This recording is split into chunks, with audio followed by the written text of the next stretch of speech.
नमस्कार विद्यार्थियों। पिछली क्लास में हम पढ़ रहे थे functions and role of legislature, व्यवस्थापिका की कार्य और भूमिका। व्यवस्थापिका की कार्य और भूमिका के कुछ पॉइंट्स को हम डिस्कस कर चुके हैं। आपके शायद समझ में आ गए होंगे, समझा दिया होगा आपको ढंग से। ये विश्व के विभिन्न देशों में व्यवस्थापिका के क्या कार्य हैं और क्या भूमिका है, हमने आपको बताया था। शासन की पद्धति पर ही निर्भर करता है कि किस देश में किस प्रकार की शासन प्रणाली है। और उसके बाद भारत जैसे लोकतांत्रिक देश में व्यवस्थापिका के जो प्रमुख कार्य और भूमिका है उस पर हम चर्चाएं कर रहे थे। तो उस कुछ टॉपिक्स जो रहे थे उस टाइम, उस टॉपिक्स में हम जो पॉइंट्स रहे उन पॉइंट्स पे अब हम आगे पढ़ेंगे। ये पॉइंट्स आप देख ही चुके थे। कानूनों का निर्माण करना, कार्यपालिका पर नियंत्रण, प्रशासन पर नियंत्रण, विमर्शात्मक कार्य, ये जो कार्य हैं मेन 4 प्रकार के, इन पे हम चर्चा कर चुके। आज की क्लास में हम चर्चा करेंगे व्यवस्थापिका के इन पॉइंट्स पर। ये जो पॉइंट्स है जो अब आ रहा है, ये जो हम कल की क्लास जो पिछली क्लास हुई उसके आगे, ये प्रमुख कार्य भूमिका है व्यवस्थापिका की। कंट्रोल ओवर नेशनल फाइनेंसेस, राष्ट्रीय वित्त पर नियंत्रण। राष्ट्रीय वित्त पर नियंत्रण रखने का जो मुख्य कार्य है वो व्यवस्थापिका का है। यानी कि बजट से संबंधित वित्तीय कार्य व्यवस्थापिका के महत्वपूर्ण कार्य हैं। देश में हमारे देश की व्यवस्थापिका में 2 सदन है, लोकसभा और राज्यसभा। उसमें से जो मैं भी आपको बताने जा रहा हूं, ये मुख्य रूप से व्यवस्थापिका के कार्य हैं। व्यवस्थापिका में लोकसभा के कार्य हैं। सभी देशों में, आधुनिक समय में सभी देशों में सभी व्यवस्थापिकाएं अपने देश के वित्त पर नियंत्रण रखने का कार्य करती है। ये आपको समझना है कि अपने देश का जो वित्त है, फाइनेंस है, उस पर कंट्रोल करने का कार्य व्यवस्थापिकाएं करती है।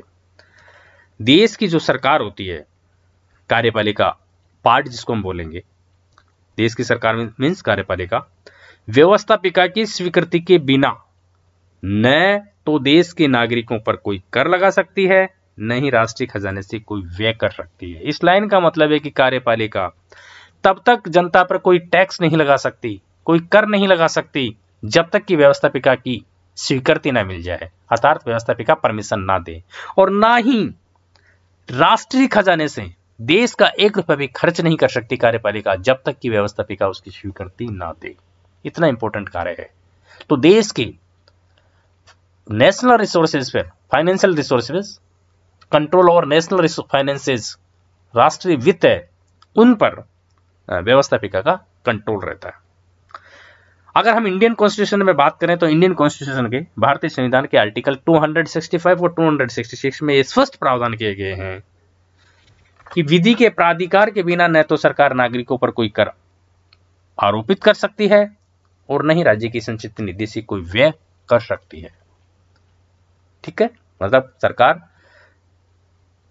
जब तक व्यवस्थापिका की स्वीकृति नहीं मिलेगी, कोई नया कर नहीं लगा सकती और नहीं कोई धन व्यय कर सकती है। ऐसी ही संवैधानिक वांछनीयता के अंतर्गत सभी देशों की व्यवस्थापिका देश के वार्षिक बजट को स्वीकृति प्रदान करती है। देश का जो वार्षिक बजट है उसको स्वीकृति प्रदान करती है। अगर हम भारत के संदर्भ में चर्चा करें तो 1 अप्रैल से लेकर 31 मार्च भारत का वित्तीय वर्ष होता है। उस वित्तीय वर्ष के दौरान सरकार द्वारा कौन से कर लगाए जाएंगे, किन करों के द्वारा सरकार को आमदनी होगी, तथा सरकार किन व्ययों पर धन का खर्च करेगी या किन कार्यों के लिए धन व्यय करेगी, इसकी स्वीकृति पहले ही व्यवस्थापिका से लेनी पड़ती है। ठीक है, तो व्यवस्थापिका, इसी को बजट कहते हैं। वार्षिक वित्तीय विवरण, किसी देश का जो वार्षिक वित्तीय विवरण होता है उसी को बजट कहते हैं। तो बजट की स्वीकृति व्यवस्थापिका देती है। यद्यपि यह वार्षिक बजट देश की कार्यपालिका द्वारा तैयार किया जाता है। हमारा बजट कार्यपालिका तैयार करती है। देश के वित्त मंत्री संसद में यानी कि लोकसभा में बजट प्रस्तुत करते हैं। राज्य विधानमंडलों में भी यही है। तो बजट तो कार्यपालिका द्वारा तैयार किया जाता है, लेकिन उसकी स्वीकृति व्यवस्थापिका द्वारा दी जाती है। कार्यपालिका द्वारा तैयार बजट को व्यवस्थापिका की स्वीकृति के लिए उसी के द्वारा प्रस्तुत किया जाता है। राष्ट्रीय वित्त पर नियंत्रण रखने की अपनी इस भूमिका के अंतर्गत व्यवस्थापिका अपने कुछ संसदीय समितियों के माध्यम से भी कार्य करती है। आपने पिछली क्लासेस में पढ़ा, लोक लेखा समिति, public accounts committee, estimates committee, अनुमान समिति, सार्वजनिक उपक्रम समिति, पब्लिक अंडरटेकिंग्स कमेटी, ये जो कमेटीज है, ये कमेटीज राष्ट्रीय वित्त पर नियंत्रण रखने का कार्य करती है। अर्थात इन कमेटीज के सदस्य व्यवस्थापिका के होंगे। अर्थात आपको अच्छी तरह पता है कि इन समितियों के सदस्य जो बनेंगे वो इन संसद के सदस्य होते हैं।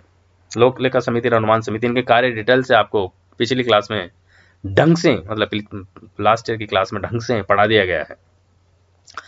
व्यवस्थापिका की जो एस्टिमेट्स कमेटी होती है, जिसको हम प्राक्कलन समिति या अनुमान समिति बोलते हैं, वो सरकारी खर्च पर बजट में मितव्ययता और अधिक कुशलता के लिए, प्राक्कलन समिति का कार्य क्या है? सरकारी खर्च पर बजट में मितव्ययता और अधिक कुशलता के लिए कार्य करती है प्राक्कलन समिति। और जनलेखा समिति या लोक लेखा समिति या जिसको हम पब्लिक अकाउंट्स कमेटी बोलते हैं, वो देश की सरकार के विभिन्न विभागों द्वारा किए गए प्रशासनिक व्यय की समीक्षा करती है। जनलेखा समिति देश की सरकार के विभिन्न विभागों द्वारा किए गए प्रशासनिक व्यय की समीक्षा करेगी। प्राक्कलन समिति बजट में मितव्ययता और अधिक कुशलता के लिए कार्य करेगी। और पब्लिक अंडरटेकिंग्स कमेटी है ना, वो देश की विभिन्न राजकीय उपक्रमों के लेखे जोखे का समीक्षात्मक आकलन करती है। ये तीनों समितियां, क्योंकि पूरी व्यवस्थापिका राष्ट्रीय वित्त पर नियंत्रण रखने में अक्षम है, क्योंकि उसके सदस्य बहुत सारे हो जाएंगे तो ढंग से नियंत्रण नहीं रख पाएंगे, इसलिए व्यवस्थापिका अपने एक 3 समितियां बना देती है। ये 3 समितियां जो इनको अलग अलग दायित्व दिए गए, उनके माध्यम से देश के राष्ट्रीय वित्त पर नियंत्रण रखने का महत्वपूर्ण कार्य करती है। ठीक है, मतलब व्यवस्थापिका सभाएं जो है देश के बजट को पारित करने में ही नहीं, उसके व्यय पर भी अपना नियंत्रण रखती है। ये आपको समझना है कि बजट ही स्वीकृत नहीं करती है, बजट ही पारित नहीं करती है व्यवस्थापिका, उसके वित्त, उसके व्यय पर भी नियंत्रण रखती है। इस प्रकार ये जो बजट से रिलेटेड काम है वो व्यवस्थापिका के महत्वपूर्ण कार्य हैं। ये भारत में 1 फरवरी को जनरली बजट प्रस्तुत किया जाता है, आपको अच्छी तरह पता है। वार्षिक वित्तीय विवरण, भारत में वार्षिक वित्तीय विवरण कहते हैं बजट को। देश के वित्त मंत्री बजट प्रस्तुत करते हैं। वित्तीय वर्ष आपको पता है भारत का 1 अप्रैल से 31 मार्च होता है। इस संदर्भ में मैं आपको बताना चाह रहा हूँ। ठीक है, व्यवस्थापिका किसी कर को लगाने को, हटाने को या कम करने, परिवर्तित करने, तो सारे अधिकार व्यवस्थापिका पारित करती है। विभिन्न अनुदान जो है, अनुपूरक अनुदान आपने पढ़ा होगा बजट वाले पोर्शन में, अतिरिक्त अनुदान, लेखा अनुदान, प्रत्यय अनुदान। लेखा अनुदान किसे कहते हैं आपको पता है? जब सरकार कुछ समय के लिए किसी कारण से पूरा बजट नहीं बनाकर कुछ समय के 2 महीने, कम से कम 2 महीने की स्वीकृति लेती है, वित्तीय स्वीकृति, उसको लेखा अनुदान कहते हैं। तो विभिन्न अनुदानों को जो पारित करती है वो देश की व्यवस्थापिका करती है। सरकार जो व्यवस्थापिका राष्ट्रीय वित्त पर नियंत्रण रखने से संबंधित कार्य है, बहुत महत्वपूर्ण कार्य है। अगला कार्य है न्यायिक कार्य, जुडिशियल फंक्शंस। तो जुडिशियल फंक्शंस, न्यायिक कार्य व्यवस्थापिका के महत्वपूर्ण कार्य हैं। आधुनिक प्रजातांत्रिक देशों में व्यवस्थापिका कुछ न्याय संबंधी कार्य भी संपन्न करने लग गई है। ग्रेट ब्रिटेन में 2 सदन होता है, आपको इसी तरह पता है, लॉर्ड सभा और कॉमन सभा। तो लॉर्ड सभा है ब्रिटेन का, ब्रिटेन की व्यवस्थापिका का जो उच्च सदन है, वो वर्ष 2005 तक कम से कम उच्चतम अपील न्यायालय के रूप में कार्य कर रहा था। उच्चतम अपील न्यायालय के रूप में देखो लॉर्ड सभा, अर्थात व्यवस्थापिका लॉर्ड सभा का कार्य कर रही थी। अमेरिका की सीनेट राष्ट्रपति, उपराष्ट्रपति, न्यायाधीशों तथा अनेक उच्च पदाधिकारियों पर लगाए गए महाभियोगों की जांच करती है। अमेरिका का जो दूसरा सदन है ना, सीनेट, अमेरिका की व्यवस्थापिका को हम कांग्रेस कहते हैं, आपको पहले बताया जा चुका है। तो अमेरिका की व्यवस्थापिका के कांग्रेस में जो सीनेट सदन है वो राष्ट्रपति, उपराष्ट्रपति, न्यायाधीशों और अनेक उच्च पदाधिकारियों पर लगाए गए महाभियोगों की जांच करती है। फ्रांस में एक और होती है गणतांत्रिक परिषद, और भारत की संसद को भी उच्च पदाधिकारियों पर महाभियोगों के आरोपों की जांच और उस पर नियंत्रण करने का अधिकार प्राप्त है। व्यवस्थापिका अपने ही सदस्यों तथा सदन के प्रांगण में, देखो बहुत इंपॉर्टेंट बात जो मैं बताना चाह रहा हूं, न्यायिक कार्य कैसे करते, जुडिशियल फंक्शंस क्या है व्यवस्थापिका का। व्यवस्थापिका अपने ही सदस्यों तथा सदन के प्रांगण में यदि किसी बाहरी व्यक्ति ने कोई त्रुटि या ऐसा अपराध कर दिया है जिससे सदन की अवमानना हुई है, यानी कि व्यवस्थापिका के सदस्य, खुद व्यवस्थापिका के सदस्य भी अगर सदन की अवमानना करी है, व्यवस्थापिका के दोनों सदनों में से किसी भी सदस्य ने अगर व्यवस्थापिका के या उस सदन की अवमानना कर दी, या उसके प्रांगण में किसी बाहरी व्यक्ति ने भी अगर सदन की अवमानना कर दी, अवमानना, तो यह कोई ऐसा त्रुटि अपराध कर दिया है जिससे सदन की अवमानना प्रतीत होती है कि सदन की अवमानना की गई है, तो ऐसे समस्त विषयों पर अनुशासनिक या न्यायिक कार्य करने का सर्वोच्च अधिकार होता है, वो व्यवस्थापिका के पास होता है। व्यवस्थापिका ही दंड देती है, यानी कि व्यवस्थापिका का जो कार्य है दंड देने का, वो कार्य एक तरीके से न्यायिक कार्य है, बहुत इंपॉर्टेंट कार्य है। अवमानना पर उसके द्वारा दिया जाने वाला जो दंडात्मक कार्य है वो बहुत इंपॉर्टेंट और वो है, सर्वोच्च अधिकार रखती है वो एक्चुअल में। ठीक है, मतलब आपको इसमें समझना है कि शक्ति प्रकरण के सिद्धांत के अनुसार तो व्यवस्थापिका और न्यायपालिका दोनों को अलग अलग है, लेकिन व्यवस्थापिका कई बार न्यायपालिका की शक्तियों को ग्रहण कर लेती है और न्यायपालिका की तरह कार्य करती है। मैंने आपको बताया ही, ब्रिटेन वाला उदाहरण आपको दिया ही, ठीक है। और विशेषाधिकार भंग की स्थिति में व्यवस्थापिका, अगर हमने किसी व्यक्ति ने भारत में जैसे संसद की अवमानना कर दी है किसी सदन की, तो वो कारावास से लेकर बहुत बड़ी कार्रवाई कर सकती है। अगला है संविधान में संशोधन का कार्य। व्यवस्थापिका का कार्य functions of amendment in the constitution. आपको अच्छी तरह पता है कि संविधान में, भारतीय संविधान 26 जनवरी 1950 को जो भारतीय संविधान लागू हुआ, उस मूल संविधान में समय समय पर विभिन्न संशोधन किए जा चुके हैं। समय अनुसार, परिस्थितियों अनुसार, नवीन परिस्थितियां उत्पन्न हो जाने पर, परिस्थितियां बदल जाने पर संविधान में संशोधन करना आवश्यक होता है। परिस्थितियों अनुसार संविधान में संशोधन करने का प्रावधान भारतीय संविधान में ही किया गया है। तो संविधान में संशोधन कौन कर सकता है? व्यवस्थापिका ही कर सकती है। तो संविधान में संशोधन का जो कार्य, महत्वपूर्ण कार्य है, वो व्यवस्थापिका का है। ये जनरली प्राय सभी लोकतांत्रिक देशों में व्यवस्थापिका को अपने देश में परिवर्तित संविधान की प्रचलित व्यवस्थाओं के कालातीत हो जाने की स्थिति में, जो व्यवस्थाएं चल रही है वो अगर आउटडेटेड हो गई, परिस्थितियां बदल गई, नई व्यवस्थाएं करनी है, नए प्रावधान करने हैं संविधान में, तो ऐसी स्थिति में संविधान में संशोधन करने का अधिकार जो होता है वो व्यवस्थापिका के पास होता है। यद्यपि विभिन्न देशों में संविधान के संशोधन की प्रक्रिया अलग अलग होती है, अलग अलग देशों में अलग अलग प्रक्रिया है, लेकिन है ये कि व्यवस्थापिका ही संविधान में संशोधन का कार्य करती है। इंग्लैंड में जहां संवैधानिक कानून और साधारण कानून में कोई भेद नहीं है, इंग्लैंड में संवैधानिक कॉन्स्टिट्यूशनल एक्ट में और नॉर्मल कानून में कोई भेद नहीं है, वहां संसद स्वयं ही साधारण बहुमत से संविधान में संशोधन कर देती है, नॉर्मल मेजोरिटी से। अमेरिका में ये प्रक्रिया अधिक जटिल है, तो भारतवर्ष में संसद संविधान में दी गई व्यवस्था के अनुसार दोनों सदनों के 2/3 बहुमत से संविधान के अधिकांश भागों में संशोधन कर सकती है। दोनों सदनों के 2/3 बहुमत से, भारत के संदर्भ में बात कर रहा हूं मैं। भारत में संविधान में संशोधन का कार्य दोनों सदनों के 2/3 बहुमत से संविधान के अधिकांश भागों में संशोधन कर सकती है। यद्यपि, इंपॉर्टेंट बात लाइन बोलने जा रहा हूं, यद्यपि संविधान के कुछ ऐसे प्रावधान है जिनमें संशोधन किए जाने पर आधे से अधिक राज्यों की विधानसभाओं के अनुसमर्थन की आवश्यकता होती है, लेकिन वो भी अगर राज्यों के विधानसभाओं के या राज्यों की व्यवस्थापिकाओं के या राज्यों के विधानमंडलों के, राज्यों की विधानसभाओं के जो अनुसमर्थन यानी कि सपोर्ट, अनुसमर्थन चाहिए, तो वो भी तो राज्यों की विधानसभा में तो व्यवस्थापिका है। यानी कि भारत में संविधान में संशोधन की जो व्यवस्था है उसमें कुछ संशोधन केवल संसद के दोनों सदनों के 2/3 बहुमत से हो जाएंगे, कुछ साधारण बहुमत से भी संशोधन हो जाते हैं, कुछ में संसद के दोनों सदनों के 2/3 बहुमत से पारित होने के बाद भी संविधान में संशोधन करने के लिए राज्यों की विधानसभाओं के आधे से ज्यादा राज्यों की विधानसभा उसका समर्थन करे, तब संविधान में संशोधन होता है।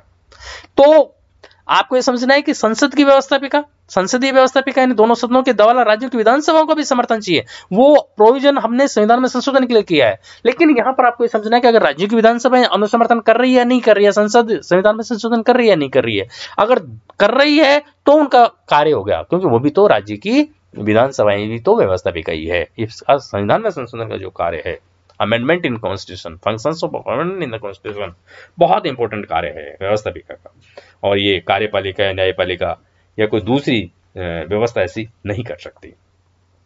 ठीक है, कुछ देश है जिनमें लिखित संविधान है, भारत में, अमेरिका में, ब्रिटेन में नहीं है, इसलिए वहां संविधान में संशोधन, कानून में संशोधन का कोई वो ज्यादा नहीं है।